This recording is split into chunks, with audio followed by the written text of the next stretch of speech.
Bab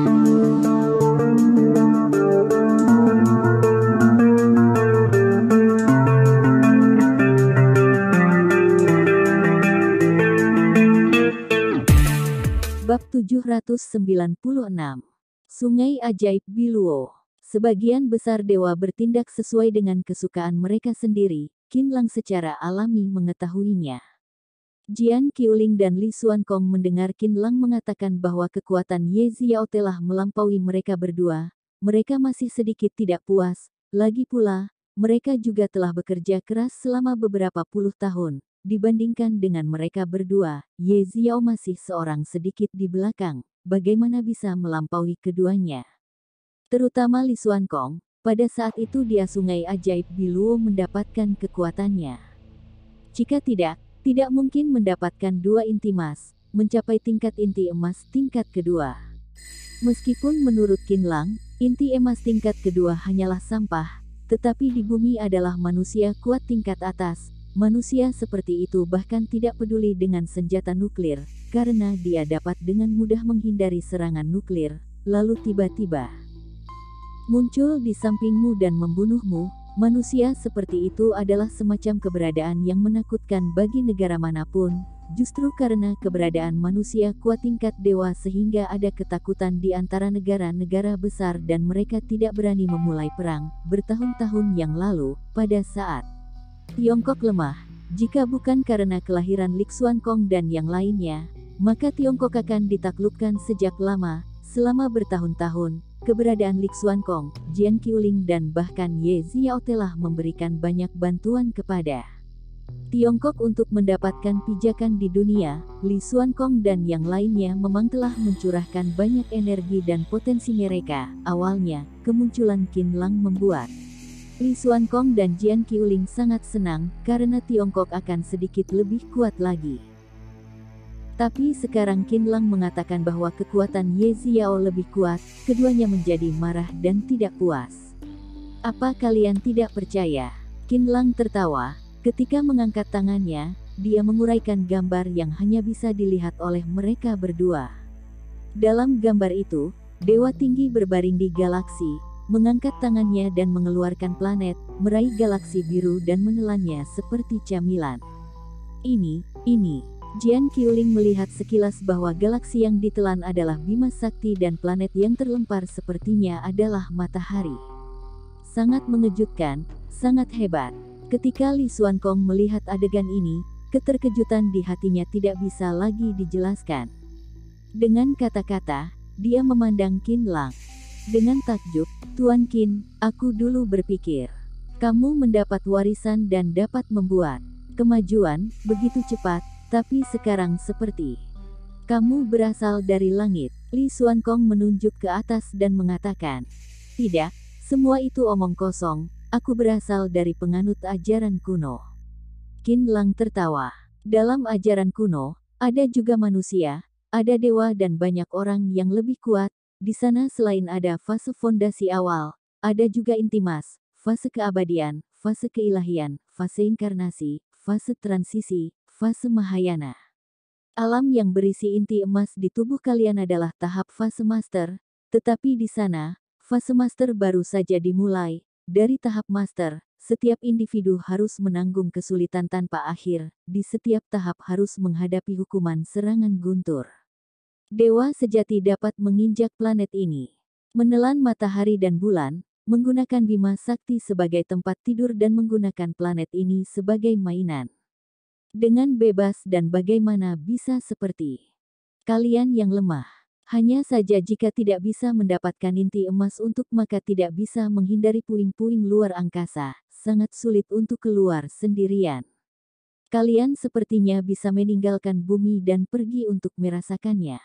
Di dunia luar sangat indah, tidak membosankan seperti di bumi. Mereka semuanya penasaran. Setelah perintah Qinlang, Jian Qiuling dan Li Xuankong merasa diri mereka sangat kecil. Ternyata dunia luar begitu besar dan mereka berdua berpuas diri karena mengira mereka sangat amat kuat. Qinlang ini pasti reinkarnasi dana dari zaman dulu. Kalau tidak bagaimana dia bisa tahu begitu banyak. Ini telah melampaui semua yang tidak diketahui orang di bumi. Qinlang melihat ke langit. dengan kerinduan yang tak terbatas di matanya. Jika aku mencapai puncak di masa depan, aku pasti akan berlari melintasi galaksi, tidak akan lagi menderita serangan guntur ini dan menjadi dewa tertinggi.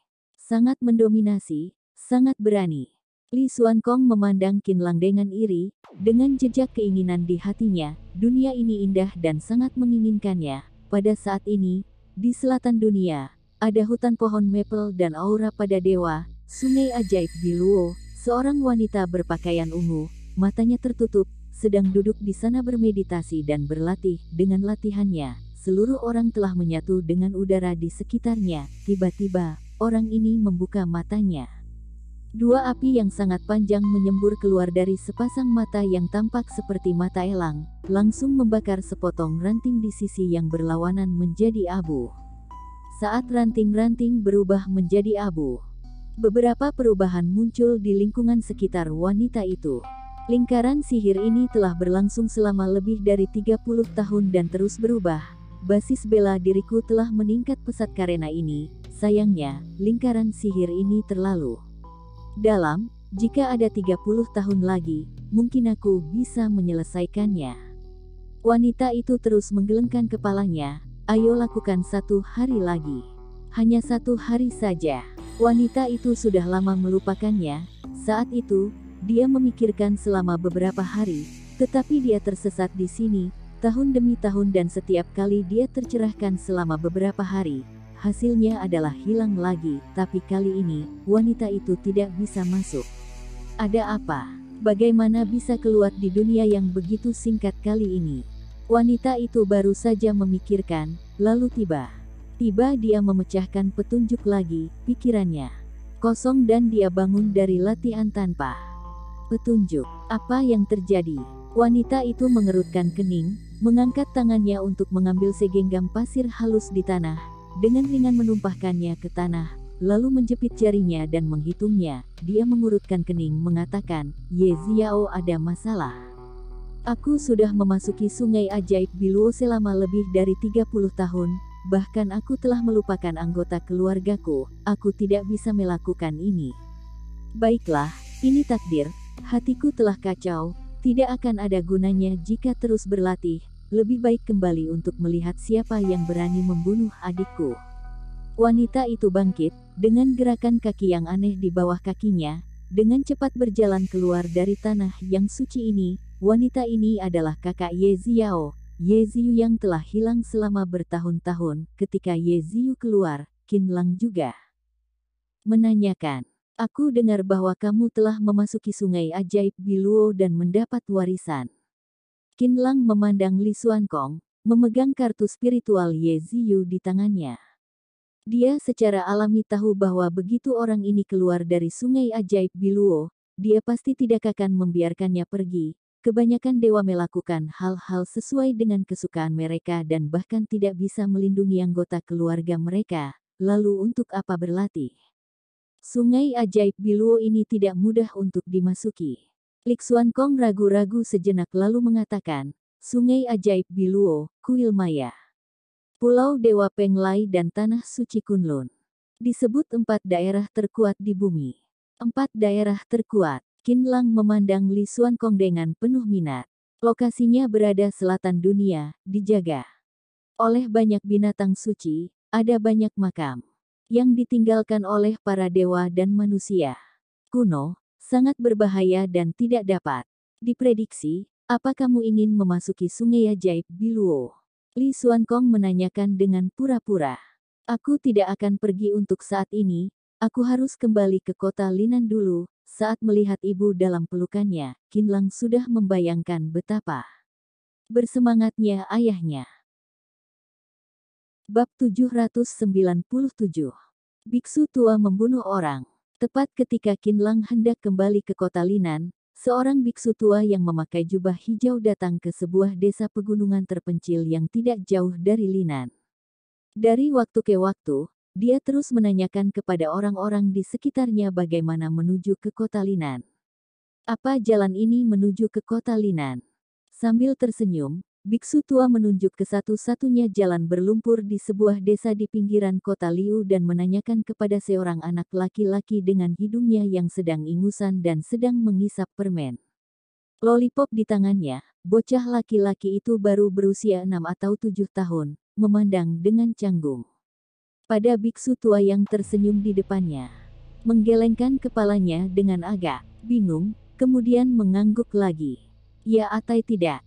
Dia menanyakan lagi, seolah-olah sedang bicara sendiri. Bocah itu mengangguk, lalu menggelengkan kepalanya, menunjukkan bahwa dia tidak tahu. Bodoh, apa yang kamu lakukan? Di rumah bata di samping, seorang wanita paruh baya keluar, mengetuk mangkuk nasi dan memarahi bocah itu.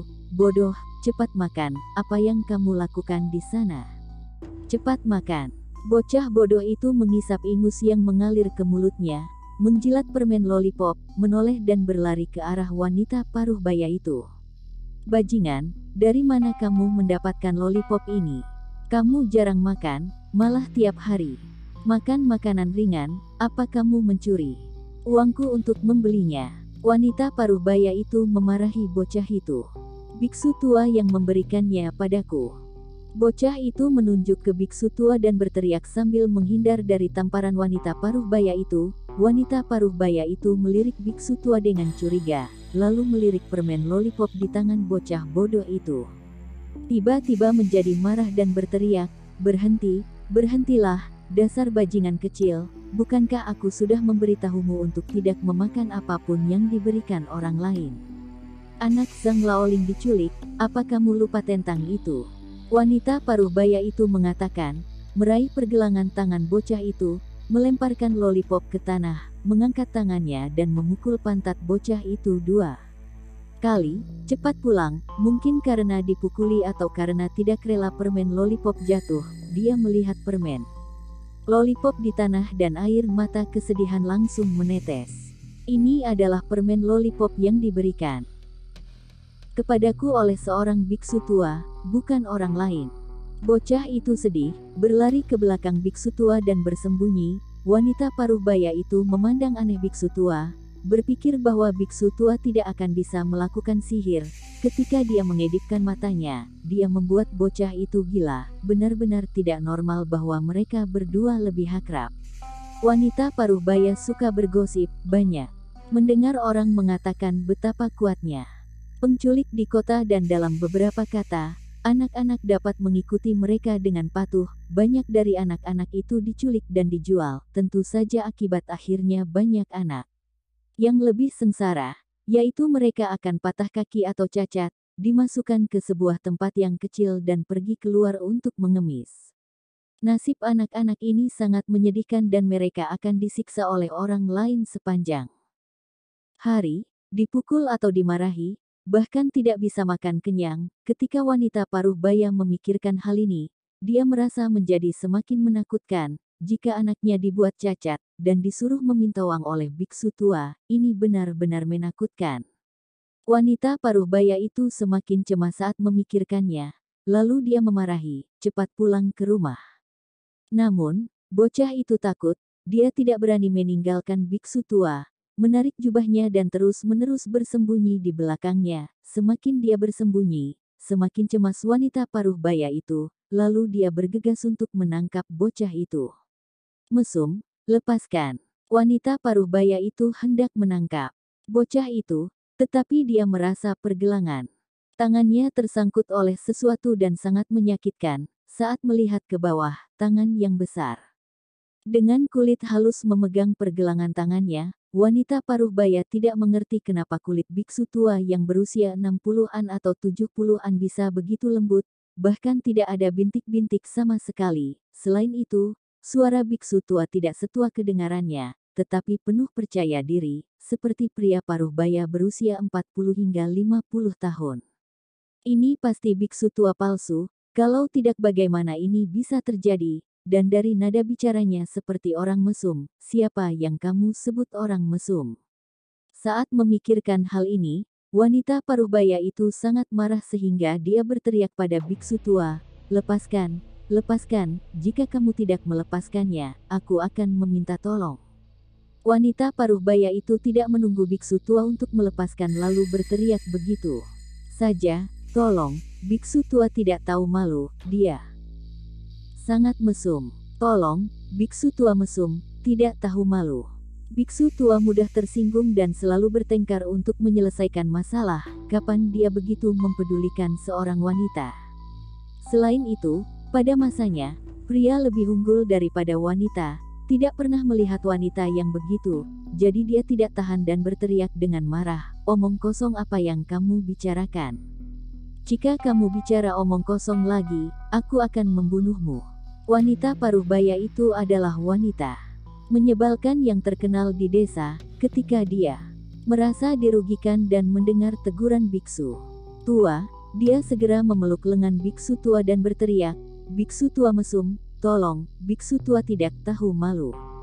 Penduduk desa di desa kecil ini tidak tinggal terlalu jauh. Ketika mereka mendengar teriakan, mereka semua keluar untuk menyaksikan keributan ini. Penduduk desa pegunungan kecil ini sangat kuat. Para pria bergegas keluar, lalu melihat seorang biksu tua menempel di pergelangan tangan wanita paruh baya. Wanita paruh baya berteriak, pria-pria ini segera menjadi marah. Satu demi satu mengambil tiang, kursi bambu kecil dan batang besi. Mereka mengerumuni biksu tua. "Menjadi biksu tapi mesum, apa kamu tidak tahu malu?" Seorang pria melambaikan tongkat di tangannya dan menepuk kepala biksu tua. Plat tiang itu patah setelah mengenai kepala biksu tua. Pria itu memandang tiang di tangannya menjadi dua bagian dan langsung tertegun. Semua orang tercengang. Ada pria yang bisa berhenti menyerang dan masih banyak senjata yang mengenai bagian belakang, kepala, lengan dan bahkan kaki biksu tua. Plak plak plak. Kursi bambu kecil yang mengenai bagian belakang biksu tua hancur. Pipa baja yang mengenai lengan biksu tua bengkok 90 derajat. Yang paling ganas garu yang mengenainya langsung patah. Sialan, orang tua ini bisa berkepala besi. Ini kekebalan tubuh, baju besi. Bisa bela diri. Sekelompok pria terus bicara karena kejadian yang tidak dapat mereka percayai di hadapan mereka. Namun fakta membuat mereka harus percaya. Sekelompok orang ketakutan dan tercengang. Satu persatu, mereka berada di depan biksu tua, lalu berteriak lagi. Bocah yang bersembunyi di belakang. Biksu tua memandang biksu tua dengan kekaguman di matanya. Biksu tua adalah kepala biksu Yisin yang terkenal. Pada saat ini, kepala biksu Yisin memandang wanita paruh baya itu. "Kamu baru saja menghinaku dan membawa begitu banyak orang untuk memukuliku. Kamu pantas mati." Karena itu, biksu tua mengangkat tangannya tanpa ragu-ragu dan mengarahkannya ke dahi wanita paruh baya itu. Sebuah lubang berwarna merah darah muncul dan wanita paruh baya itu meninggal di tempat. Bab 798. Master tingkat dewa. Dia benar-benar membunuh orang. Dan pembunuhan itu sangat bersih dan rapi. Orang-orang di desa semua ketakutan. Bagaimana mereka bisa tahan melihat kejadian yang begitu menakutkan itu? Serang bersama dan bunuh dia. Beberapa pria semua bangkit dari tanah, mengambil senjata mereka dan bergegas menyerang lagi. "Kalian berani memperlakukanku sebagai penjahat, kalian pantas dihukum." Setelah kepala biksu Yisin selesai bicara, dia terus menyerang. Bah bah bah bah. Kaki beberapa pria semuanya patah dan semuanya berteriak kesakitan. Pada saat ini, ketika orang-orang melihat biksu tua, tidak lagi ada jenis kebaikan yang mereka lihat sebelumnya. Yang mereka lihat hanyalah kengerian dan darah seperti setan dari neraka. Ada orang yang membunuh. Tidak tahu siapa yang berteriak. Biksu tua tiba-tiba menoleh ke belakang. Pria itu jatuh ke tanah seperti tersambar petir, kejang-kejang dan tidak pernah bangun lagi. "Elbu ibu." Bocah itu akhirnya sadar dan berlari ke sisi ibunya, menggoyangkan tubuh ibunya terus-menerus, mencoba mengguncangnya. Namun, masalah itu tidak dapat diperbaiki. Jika tahu ini akan terjadi, dia tidak akan pernah mengambil permen lollipop dari biksu tua. Harga permen lollipop ini terlalu mahal untuk ditanggungnya. Sumber masalah. Orang-orang ini mati karena kamu akan menderita, jadi lebih baik mati saja. Setelah biksu tua mengatakan, dia mengangkat jarinya dan mengarahkannya ke dahi anak kecil itu, membunuhnya dengan satu jari. Orang-orang di sekitar yang melihat adegan ini menjadi gila, dari mana biksu tua bajingan ini bisa membunuh siapa saja, bahkan anak kecil juga. Dibunuhnya benar-benar tidak manusiawi, tidak berprinsip, membunuh orang tanpa pandang bulu dan bahkan lebih buruk daripada tentara Jepang saat itu. Bagaimana orang seperti ini hidup di dunia ini? Bagaimana bisa sampai di sini lagi? Setelah biksu tua selesai membunuh, dia menggelengkan kepalanya dan terus bergegas ke mansion Linan di sepanjang jalan itu. Apa ini jalan ke kota Linan? Iya, Qin Nanzong ada di Linan. Siapa Qin Nanzong? Aku tidak tahu. Apa kamu tidak mengenal Qin Nanzong? Pergilah ke neraka saja. Oh. Begitu dia menjentikkan jarinya, seorang pejalan kaki jatuh terlentang, kepala biksu Yisin terus berjalan dan terus membunuh orang, benar-benar sangat ganas. Saat Linan semakin dekat, niat membunuhnya semakin besar, orang yang beberapa meter jauhnya langsung merasa takut. Di sisi biksu tua sudah seperti neraka matahari, yang membuat orang sangat takut. Berita tentang kegilaan pembunuhan telah menyebar ke seluruh Linan dan banyak polisi telah dikirim dan berbagai departemen telah mengoordinasikan operasi untuk mengumpulkan talenta paling hebat untuk menangani kegilaan pembunuh ini, dalam perjalanan dari biksu tua ke Linan. Beberapa penembak jitu telah memasuki posisi. Urutan dan cakupan mereka semua ditujukan ke kepala biksu Yisin, begitu lawan memasuki jangkauan, mereka akan langsung menembak. Peluru yang digunakan para penembak jitu ini adalah peluru khusus yang sudah dipersiapkan sejak lama dan kekuatannya sebanding dengan roket. Namun demikian, hal di atas juga memberi mereka sinyal yang sangat berbahaya, yaitu, mereka menghadapi krisis yang belum pernah terjadi sebelumnya. Setiap penembak jitu menulis catatan diri sebelum berangkat, ini mungkin misi terakhir mereka. Di sisi lain, berita tentang tim super Tiongkok telah mencapai Linan.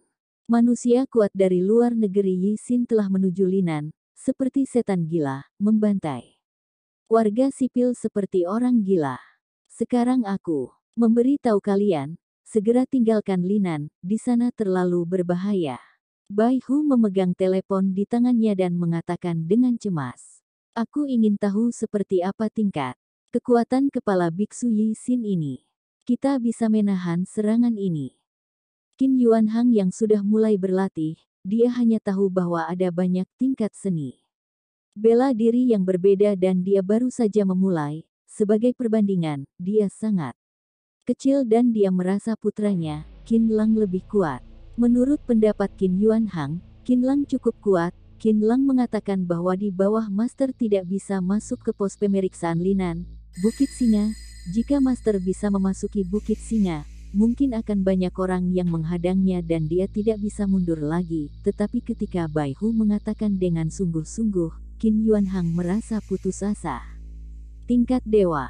Lawannya adalah manusia kuat tingkat dewa dan 100 tahun yang lalu. Dia sudah menjadi master. Setelah mendengar berita ini, hati Qin Yuanhang tenggelam ke dasar. Manusia kuat tingkat dewa, sebanding dengan keberadaan armada angkatan laut dan lebih kuat dari divisi mekanis. Kapan Qin Lang menyinggung orang seperti itu? Namun, Qin Yuanhang segera sadar, mungkin kamu tidak menyinggung pihak lain, tetapi karena kamu terlalu kuat, pihak lain tidak akan dengan mudah mengampunimu. Bela diri itu seperti naik perahu melawan arus, jika tidak maju maka akan mundur. Sebagian besar adalah kematian. Qin Yuanhang telah menerima video dari tim super. Dalam video itu, niat membunuh dan semangat dari kepala biksu Yisin menjadi lebih kuat. Qin Yuanhang telah sangat akrab dengan semua jenis ini sejak dia mulai berlatih. Setelah berlatih, kekuatan fisiknya jauh lebih baik dari sebelumnya. Dia tidak akan merasa lelah setelah keluar selama 2 hari. Lingkungan sekitar Bukit Singa telah lama dijalani oleh Qin Yuanhang. Dia sudah mengenali posisi biksu tua, yang berjarak kurang dari 3 km dari Bukit Singa, jarak 3 km, untuk manusia kuat tingkat dewa semacam ini, hanyalah sesaat, tapi jarak 3 kilometer. Bagi kepala Biksu Yisin seperti jalan menuju neraka. Anggota tim super telah disembunyikan di kedua sisi Bukit Singa dengan kepemimpinan Bai Hu. Mereka sudah melihat biksu tua tersenyum sepanjang jalan. Tidak ada yang tahu apa yang terjadi. Mereka hanya tahu bahwa biksu tua sangat berbahaya. Senapan sniper besar di tangan mereka saat ini adalah peralatan sniper tercanggih di dunia. Peluru di tangan mereka saat ini adalah laser dan roket tercanggih di dunia. Energi yang dihasilkan oleh bom laser ini bahkan bisa menembus langsung dan langsung membunuhnya. Roket jenis ini tampak sangat kecil, tetapi memadatkan energi lapisan nuklir. Satu roket dapat menghancurkan sebuah tank sepenuhnya. Komandan pertempuran ini, Mayor Jenderal Bai Hu, masih berkeringat di dahinya. Petugas daerah perbatasan sialan, orang yang begitu berbahaya memasuki pedalaman dan melewati perbatasan dengan mudah dan membiarkannya dia pergi ke Linan dengan selamat baru mendapatkan berita ini. Sebenarnya apa yang kalian kerjakan? Bai Hu tahu bahwa ada banyak metode yang digunakan oleh manusia kuat tingkat dewa, jadi tidak ada gunanya mengeluh. Mungkin petugas perbatasan akan tegas pada orang biasa, namun sangat lemah terhadap kepala Biksu Yisin. Satu-satunya hal yang dia harapkan sekarang adalah bahwa para pemimpin di ibu kota dapat merespons dengan cepat dan membiarkan manusia kuat tingkat dewa datang untuk berurusannya. Bagaimanapun, video pembunuhan orang ini telah diposting di sana. Dan video menakutkan itu cukup membuat manusia kuat itu menyerang. Yang perlu dilakukan Bai Hu sekarang adalah menghalangi kepala Biksu Yisin dan mengurangi korban sebanyak mungkin. Nomor 1, siap, tembak. Bai Hu menatap kepala Biksu Yisin berjalan ke depan selangkah demi selangkah di video komputer dan sudah menghitung bahwa lawan telah memasuki jarak tembak penembak jitu nomor 1. Bang! Ketika penembak nomor 1 mendengar perintah, mereka langsung menarik pelatuk pistol. Dia tidak peduli apa dia bisa membidik Biksu Yisin, karena tujuan lawan terlalu besar. Biksu tua berjalan di jalan dengan menempati tempat parkir yang luas. Target yang begitu besar, jika tidak bisa mengenai maka gelar penembak jitu juga bisa dihapus secara langsung. Peluru besar itu datang ke depan Biksu Yisin dengan kecepatan yang menembus udara, meledak menjadi cahaya putih yang menyala. Nyala dan langsung menelan tubuh besar Biksu Yisin. Berhasil. Bab 799. Pelindung 10 arah. Penembak jitu nomor 1 gembira, tetapi di detik berikutnya, dia melihat tubuh besar itu masih bergerak maju dalam cahaya putih. Di mata biksu tua yang tersenyum, ada niat membunuh yang haus darah, benar-benar membuatnya merinding. Biksu Yisin melirik penembak jitu dan hanya dengan satu pandangan, penembak jitu kehilangan detak jantungnya. Penembak jitu nomor 1, mati. Berita dari depan dengan cepat sampai ke telinga Bai Hu. Bai Hu cemberut, mengepalkan tangannya, kemudian melepaskannya. Ini adalah prajurit yang sangat hebat, muda, penuh semangat dan potensi tak terbatas, tetapi di mata seorang biksu tua, langsung telah kehilangan nyawanya yang berharga, dan biksu tua terkutuk itu masih bergerak maju dan nyawa yang mati pun akan bertambah. Di jalan ini, total 7 penembak jitu berkumpul. Tetapi kegagalan penembak jitu nomor 1 sudah berarti bahwa bahkan ketujuh penembak jitu ini mungkin tidak dapat menghentikan biksu tua. Pada saat ini, bukan hanya Bai Hu, tetapi juga Qin Yuanhang berada di gunung. Jadi di antara bukit singa yang besar, hanya Qin Yuanhang yang duduk di tengah. Pada saat ini, tidak hanya Bai Hu yang mengawasi Biksu Yisin, tetapi juga ada beberapa orang yang takut menatap setiap gerakan dan setiap langkah biksu tua. Penembak jitu kedua sudah siap. Pada saat ini, Bai Hu sudah dalam perjuangan yang rumit. Jika bukan karena penembak jitu kedua yang mengambil inisiatif untuk menembak, Bai Hu sudah berencana untuk menyerah. Ini adalah sikap bertahan untuk bunuh diri. Memang tidak berhasil sama sekali, tetapi harus melakukannya. Siap, tembak. Bai Hu mengertakkan gigi dan tidak bisa mengucapkan kata terakhir, karena melepaskan tembakan berarti penembak jitu akan mati dan tidak ada yang bisa menghentikan Biksu Yisin untuk sementara waktu. Tunggu, Jenderal Bai Hu. Suara Qin Yuanhang terdengar dari mikrofon, menyebabkan Bai Hu menghentikan perintahnya. Berhentilah mengorbankan semuanya. Karena dia ingin pergi ke Bukit Singa, biarkan dia pergi. Pelindung 10 arah jauh lebih efektif daripada formasi penembak jitumu. Selama dia melangkah ke Bukit Singa, aku akan segera membawa seseorang turun gunung untuk menjebaknya dengan pelindung 10 arah. Kemudian menunggu Qin Lang atau master lain untuk membereskannya. Qin Yuanhang mengatakan kepada Bai Hu. Bai Hu terkejut, bagaimana peralatan dan obat kehidupan di Bukit Singa dan mata air kehidupan. Ini semua adalah objek eksternal, jika kehilangannya, kita dapat menemukannya lagi, namun jika semua mati maka tidak akan bisa bangkit. Qin Yuanhang mengatakan dengan gemetaran. Tuan Qin benar, Bai Hu, terima kasih. Bai Hu sangat bersemangat, jika bisa membawa Biksu Yi Sin Ke dalam pelindung 10 arah, belum tentu bisa menjebak lawan. Qin Yuanhang menggelengkan kepalanya dan tersenyum pahit, mana mungkin aku memiliki pemikiran seperti itu. Ini adalah berita dari Qiu Xi, ini strateginya. Qiu Xi, tuan muda dari aliran telapak besi. Bai Hu tertegun sejenak, tekad pemimpin muda aliran telapak besi itu melampaui orang biasa, benar-benar luar biasa.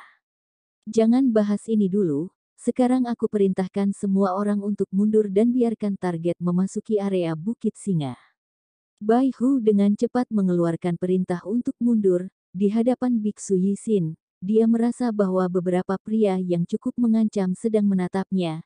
Ancaman semacam itu adalah semacam rasa sakit bagi Biksu Yi Sin. Serangan sebelumnya memang menyakitkan, perasaan terbakar ringan di tubuh memang menyakitkan, tetapi Biksu Yi Sin masih bertahan. Serangan itu hampir menghancurkan pelindung tubuh Biksu Yi Sin, sedikit lagi akan menjadi kegagalan. Biksu Yi Sin belum pernah melihat senjata panas yang begitu kuat sebelumnya. Sekarang, dia akhirnya mengerti kenapa begitu banyak master tidak berani melakukannya dengan sembarangan, karena senjata panas semacam ini bisa membunuh mereka. 100 tahun yang lalu, Biksu Yi Sin tahu betapa kuatnya senjata api. Kemudian, dia berpikir bahwa dia bisa melawan senjata api ini di ranah master. Sekarang dia adalah manusia kuat tingkat dewa. Baginya, peluru hanyalah sebatan gigitan nyamuk. Mana mungkin memikirkan rasa sakit jika datang ke kota Linan. Biksu Yi Sin mulai merasa bahwa idenya untuk melakukan serangan balik ke pedalaman agak naif. Tidak peduli seberapa kuat dia, mungkin tidak dapat menahan beberapa tembakan. Dengan senjata yang begitu kuat, lawan hanya membutuhkan pendekar biasa untuk melepaskannya. Ini terlalu menakutkan, jika lawan memiliki senjata yang lebih kuat. Bisakah manusia kuat tingkat dewa seperti dia ditembak mati? Tetapi dengan senjata yang begitu kuat, kenapa lawan tiba-tiba mundur? Membingungkan, meski begitu, dia masih tidak berhenti, tetapi berteriak ke arah penembak jitu kedua, di mana Qin Nanzong. Meskipun jaraknya beberapa ratus meter, penembak jitu kedua masih bisa mendengar dan sudah pasti kepala Biksu Yi Sin yang menanyakan ini. Sikap dari pertanyaan ini sangat tulus, seperti menanyakan masa depan di depan Sang Buddha. Penembak jitu kedua terkejut sejenak. Sedikit bingung, ketika hendak bicara, tiba-tiba dia mendengar suara di headset. Jawab dia, arahkan ke kabut Bukit Singa. Ketika penembak jitu mendengar suara di earphone, dia segera bangkit dan berdiri. Berteriak dengan keras, Qin Nanzong ada di kabut Bukit Singa di depan. Biksu Yi Sin menatap penembak jitu, lalu mengangguk. Ternyata begitu. Biksu Yi Sin terus bergerak maju. Penembak jitu itu mengeluarkan keringat dingin di dahinya. Bubar, semuanya pergi ke tempat aman. Suara Bai Hu terdengar lagi. Penembak jitu lainnya bangkit dan pergi tanpa ragu. Penembak jitu ini juga berbalik dan berlari dengan putus asa. Pada saat dia menjawab Biksu Yi Sin, dia merasa terkunci. Seolah-olah dia dikunci oleh senapan sniper musuh di medan perang. Rasanya sangat menakutkan. Untungnya, jawabannya membuat Biksu Yi Sin sangat puas. Dia juga satu-satunya yang meminta Biksu Yi Sin untuk tidak membunuhnya. Tanpa hambatan untuk maju, Biksu Yi Sin berjalan dengan sangat nyaman di jalan berikutnya. Lalu Biksu Yi Sin datang ke kabut Bukit Singa. Formasi yang bagus. Formasi ini sebanding dengan para dewa kuno. Setelah Biksu Yixin menatap dan mengamati sebentar, lalu menyatakan pujian, kemudian melangkah ke pelindung 10 arah tanpa ragu-ragu. Dalam pelindung 10 arah saat ini, di puncak gunung, Qin Yuanhang meminta semua bawahannya memegang plakat giok yang telah disiapkan Qin Lang pada saat itu untuk mengevakuasi pelindung 10 arah secara tertib. Hah, ada jejak kehidupan di sini. Kabut, ini benar-benar dapat mengisolasi kesadaran spiritual.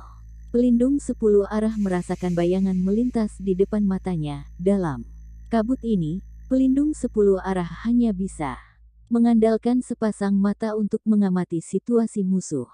Izinkan aku menanyakan, di mana Qin Nanzong? Biksu Yixin sekali lagi melewati kabut dan menanyakan pada bayangan. Bayangannya adalah Tong San, binatang dengan tubuh dewa yang Qin Lang tinggalkan di samping Qin Yuanhang. Bayangan itu tidak bicara, tidak menjawabnya. Karena kamu kurang ajar, aku akan membunuhmu. Biksu Yixin mengangkat jarinya dan ingin membunuh lawannya, namun, dia menemukan bahwa setelah lawan terkena serangannya, lalu jatuh ke tanah, kemudian, tubuh itu jatuh ke tanah, kemudian melompat lagi. Benar, baru saja melompat, seperti kelinci yang dirobohkan oleh serangan ketapel, melompat lagi. Ini adalah pertama kalinya Biksu Yixin membuat kesalahan sejak dia menginjakkan kaki di Bukit Singa dan dia merasa sedikit tidak nyaman. Apa ini? Jatuhlah. Biksu Yixin mengangkat tangannya dan menampar lagi. Bab 800. Kitab Tao. Tamparan ini melintasi kehampaan, penuh dengan kekuatan. Segera setelah tamparan itu jatuh, sebuah pohon dipatahkan oleh guncangan, namun, ada suara benturan logam di tubuh sosok itu. Seluruh badannya terbang terbalik selama beberapa puluh meter dan jatuh ke tanah lagi. Tetapi dalam waktu kurang dari 1 detik, sosok itu benar-benar berdiri lagi dan bergegas menuju Biksu Yixin lagi dengan kecepatan yang sangat tinggi. Belum mati. Biksu Yixin sedikit kesal. Biksu Yixin memiliki 3 jurus. Yang pertama adalah jurus mematahkan hati. Siapa pun yang ditanya olehnya akan mati atau hidup, tergantung dengan keinginan hatinya. Tentu saja jurus mematahkan hati ini adalah apa yang dilakukan Biksu Yixin, karena dengan serangan ini, bagian yang terluka ada di tengah alis atau di tenggorokan. Jantung orang yang meninggal telah hancur dan benar-benar mati, tapi sosok ini mengalami jurus mematahkan hati, baik-baik saja, tetapi juga bisa melompat lebih bahagia. Benar, sosok ini adalah Tong San. Tong San adalah binatang suci, tidak seperti manusia biasa, secara alami tidak akan terkena jurus mematahkan hati dari Biksu Yixin. Jurus kedua dari Biksu Yixin adalah telapak besi. Telapak besi sangat keras, ketika menamparnya, pelat baja dapat dihancurkan.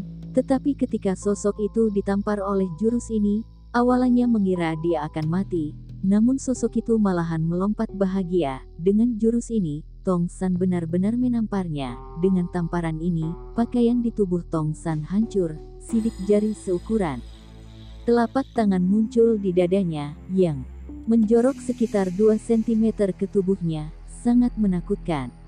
Jika orang biasa, tidak. Jika master manapun di sini, mungkin akan mati ditampar olehnya.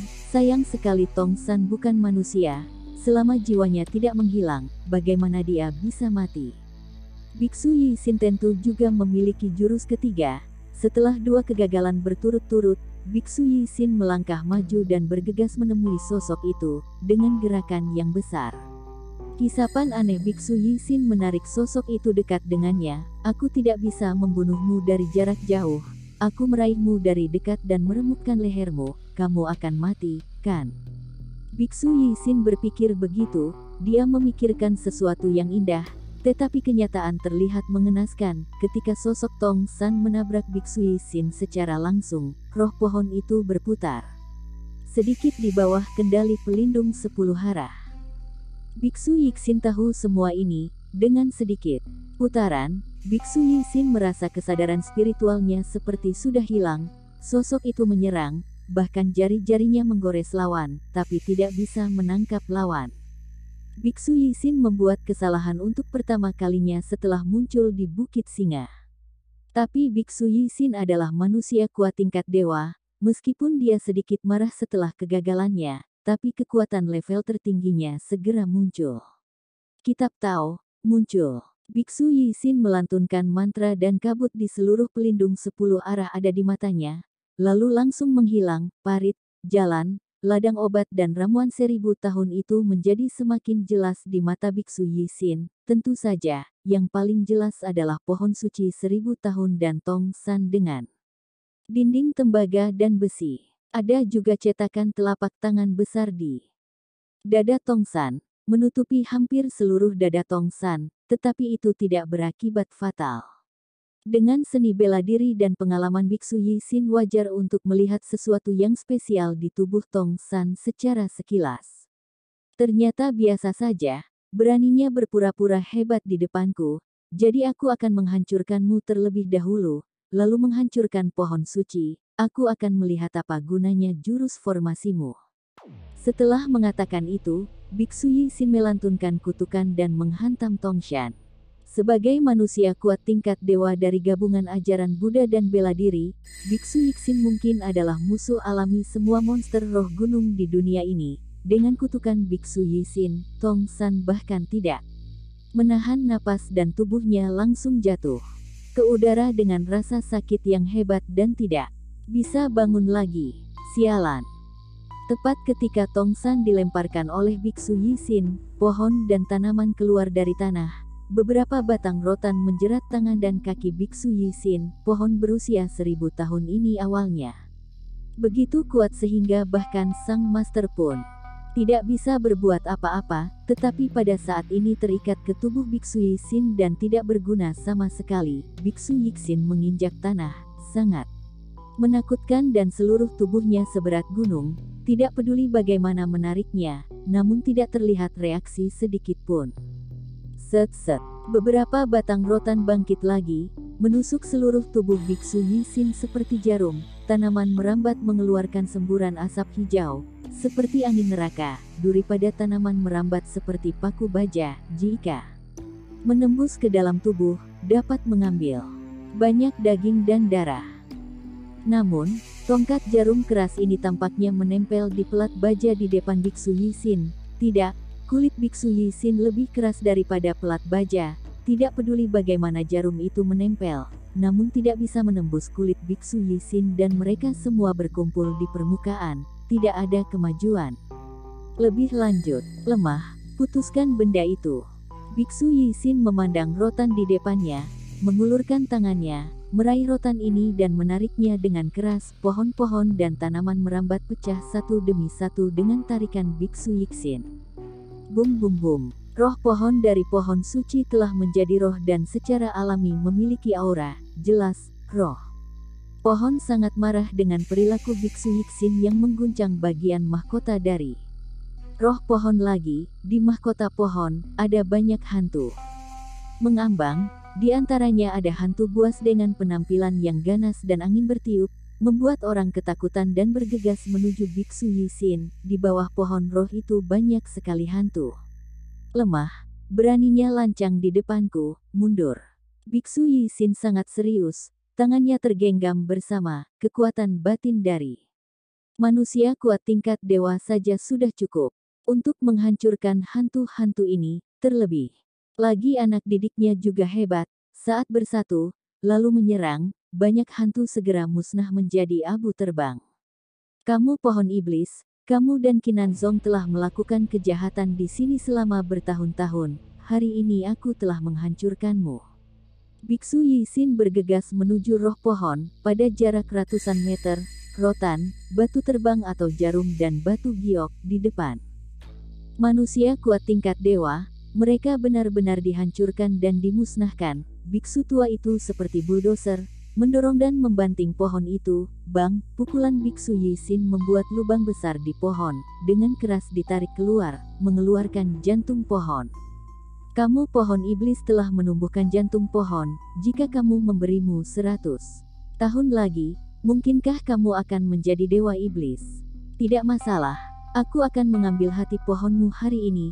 jangan sampai ke depannya kamu berbuat seenaknya. Biksu Yixin menarik jantung pohon dan menariknya keluar beberapa meter, membuka mulutnya, akan menelan jantung pohon. Begitu jantung pohon itu keluar, formasi itu menghilang dan kabut di seluruh pelindung. 10 arah menghilang, pelindung 10 arah hancur. Kepala Biksu Yixin memegang jantung pohon di tangannya, bersemangat, mengangkat kepalanya dan tersenyum, lalu dia ingin menelan jantung pohon itu. Aku menyarankanmu untuk mengembalikannya dengan patuh, jika tidak, berhati-hatilah karena aku menelan jantungmu. Mencabut kulitmu dan menggunakan tubuhmu untuk menjadi obat. Sebuah suara tiba-tiba terdengar, mengejutkan Biksu Yixin. Siapa? Biksu Yixin menoleh dan melirik, tetapi tidak menemukan jejak siapapun. Suara itu seperti bergelombang dari segala arah, membuat orang tidak dapat merasakan arah dan pikiran. Mungkinkah itu halusinasi? Meskipun Biksu Yixin cukup percaya diri dengan kekuatannya sendiri, masih ada beberapa pengaruh di antara pelindung 10 arah. Mungkinkah itu disebabkan oleh formasi ini? Kitab Tao, sadarlah. Biksu Yixin membaca kitab suci, menstabilkan pikiran. Saat hati tenang, keringat mengalir turun, perasaan krisis yang belum pernah terjadi sebelumnya datang dari belakang kepalanya. Pada saat ini, Biksu Yixin memastikan bahwa dia tidak salah dengar, memang ada orang. Dia tiba-tiba menoleh, menemukan seorang anak laki-laki yang tidak tahu kapan dia berdiri di belakangnya, mengawasinya diam-diam, dengan tatapan membunuh.